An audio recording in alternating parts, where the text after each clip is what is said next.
के गर्दैछ हो सागबारीतिर? हेर्नु हाम्रो सागबारीमा यस्तो राम्रो कस्तो राम्रो सिमी फलेछ। टिप्दैछु सिमी। ल पुदिनाको नि अचार बनाउनु पर्ला जस्तो लागेको छ। पुदिनालाई हेर्नु त यहाँ कस्तो राम्रो छ नि सिमी चाहिँ एक छाकलाई सिमी पुगेन क्या एकजना पुग्छ है। ऊ त्यहाँ भित्र नि छ। ए पुगिरहेछ भाइरल सागबारी हो हेर्नुहोस्। साग पनि अझै छ फर्सीहरू पनि मस्त छ सप्रिँदैछ चिचिला लाग्दैछ। साग त कति खायो त्यति भयो। सागलाई पुगिहाल्यो पुग्छ यसमा आलुहरू मिक्स गर्ने हो नि। अर्ग्यानिक सिमी खोर्सानी बिन्दाले खान्छ के अरे पाक्दैन पाक्दैन खाएर सिधायो भेन्टा भयो। कस्तो खाउँ खाउँ लाग्छ नि खोर्सानी। तर छिपेको छैन।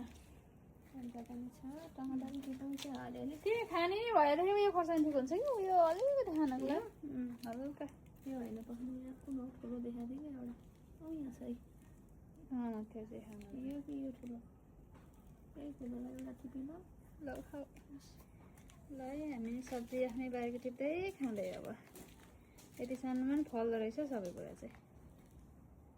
केही छ त टिप्नु? ए छ फलेको रे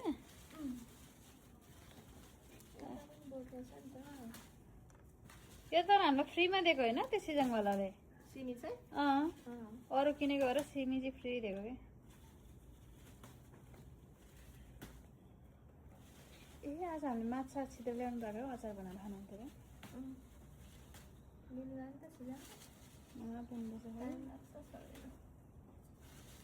ए त्यहाँ मजाले खोला रहेछ त्यहाँभित्र हेर त। ए बोट के हो भन्ने हरायो नि त ल एक साग चाहिँ मस्त पुगेको हुन्छ फर्सी पुगिन्छ हुन्छ नि क्या। सागहरू पनि मस्तै खाइरहेछ उसले त।